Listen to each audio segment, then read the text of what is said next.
अरे साहेब एक सर्व्हिस करा ना, बॅडमिंटनची सर्व्हिस.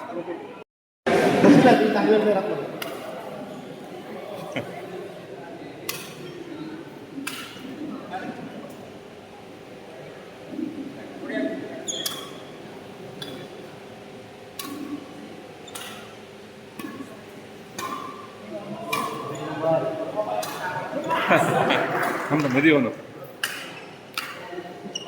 पुढे शॉट.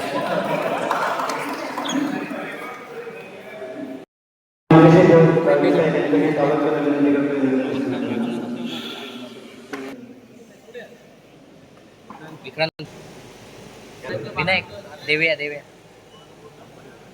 हो हो 2026च्या निमित्ताने मी माझ्या शुभेच्छा देण्यासाठी आवडती उपस्थित आहे.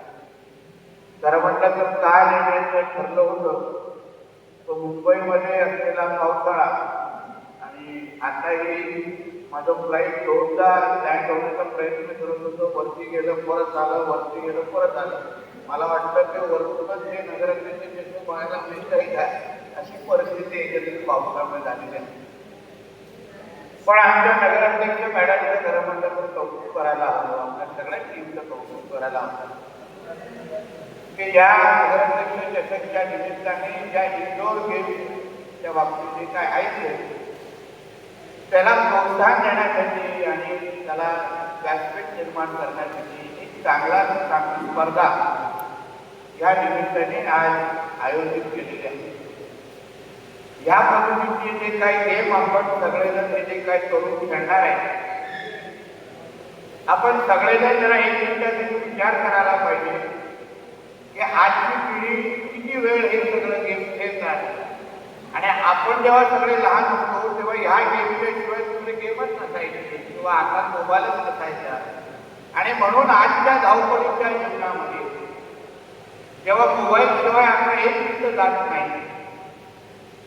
आज आपण कुठल्याही डॉक्टर केंद्रातले लोक असतील तर त्यांना विचारा, सर्रास मानेचे आणि मणक्याचे त्रास या फक्त मोबाईलच्या ह्या वापरामुळे सुरू झालेले आहे.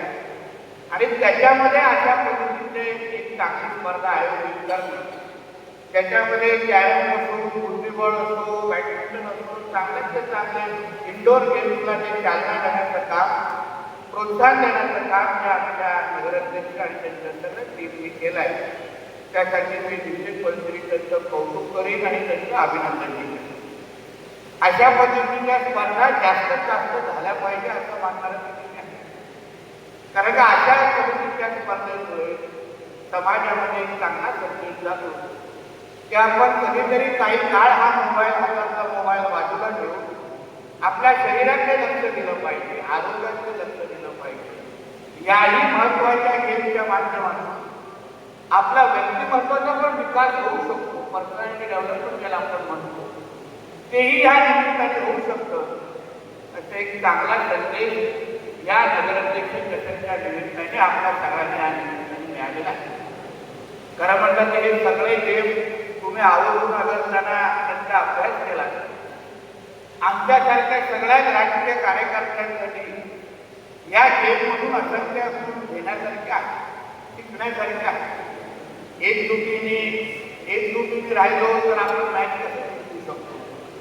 बुद्धिबळाच्या गेममध्ये डोकं किती कसं वापरायचं आणि एकंदरीत आपला संघ जिंकला पाहिजे त्याच्यासाठीच वापरायचं, हे असे असंख्य चांगले गुण ह्या गेममधून खरं म्हटलं तर घेण्यासारखे आहे. उपस्थित असलेल्या सगळेच राजकीय कार्यकर्ते या पद्धतीच्या गुणांतून काही ना काही शिकतील, बोध घेतील अशी अपेक्षा त्यांचं सहकारी म्हणून मी आणि पद्धती करते. कारण का आज राजकारण, समाजकारण आणि जो व्यक्ती पदावर निवडून आला तर त्याचं कौतुक कमी आणि त्याच्यावर टीका जास्त करण्याची खूप मोठी चालली आहे. म्हणजे एक व्यक्ती पदावर बसला तर त्याला काम करायची संधी द्यायची नाही, वेळ द्यायचा नाही. पण तो बसलेल्या व्यक्तीला आम्ही खालती कसा शिकू शकतो त्यासाठी एकच कार्यक्रम काही लोकांचे चालू असतात. त्यांनाही जरा आमच्या मॅडमनी या स्पर्धेमध्ये भाग घेण्यासाठी बोलवावं असं आवडतं व्यक्त करते. कारण का समाजामध्ये ज्याला आपण स्पोर्ट्समॅनशिप स्पिरिट म्हणतो ते असणं अत्यंत गरजेचं आहे. आपला संघ जिंकला पाहिजे ही भावना असणं गरजेचं आहे. व्यक्ती नाही, आपला संघ, आपला पक्ष, आपला देश, आपला राज्य, आपला जिल्हा जिंकला पाहिजे ही भूमिका ठेवून अगर आपण सगळेजण आपला प्रवास केला तर मला नाही वाटत आपल्यात काय चाललेलं हे बघण्यासाठी आपल्याला वेळ मिळतो. ते आपण म्हणतो ना, आपली दुसऱ्यांची रेस कमी करण्यापेक्षा आपली रेस कशी मोठी करता येईल त्यावर अगर आपण सगळ्या जणांनी या गोष्टीवर लक्ष घातलं तर मला वाटतं सावंतवाडीचा विकास, शहराचा विकास, आपल्या सिंधुदुर्गचा विकास आणि आपल्या राज्याचा विकास कोणी थांबू शकणार नाही एवढी ताकद या सगळ्यांची.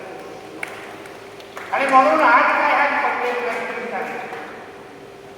या सगळ्या मुलांना आत्मसात करण्याचा प्रयत्न या निमित्ताने केला पाहिजे असं मी आपल्या सहकारी म्हणून आवडतो सांगतो. आपल्या सिंधुदुर्गामध्ये असंख्य चांगले खेळाडू आहेत, लपलेले आहेत, कदाचित त्यांना चांगलं व्यासपीठ भेटत नाही. मोठ्यातल्या मोठ्या स्पर्धेमध्ये जाण्यासाठी ते आज तयार आहेत, पण त्यांना ओळखणार कोण, त्यांना व्यासपीठ कोण देणार असे असंख्य प्रश्न असतात. आमच्याकडे जेव्हा ते येतात तेव्हा आम्ही आमच्या मदत करतो.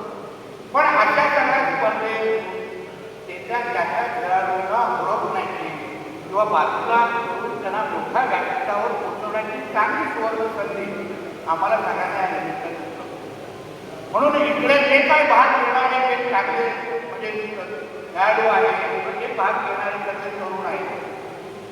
कोणी चांगलं खेळत असेल मग बुद्धिबळामध्ये असो किंवा बॅडमिंटनमध्ये असो, कॅरममध्ये असो, सगळ्या स्पोर्ट्सना एक चांगली मान्यता आहे. त्यांना त्या त्या फील्डमध्ये पुढे जायचं असेल, आपल्या राज्य पातळीवर किंवा राष्ट्रीय पातळीवर खेळण्या एवढी अगर त्यांच्यामध्ये क्षमता असेल तर ह्या स्पर्धेच्या निमित्ताने मॅडम तुम्ही जरा आयडेंटिफाय करा, माझ्याकडे पाठवा, आपला माझ्याकडे संपर्क करायला सांगा.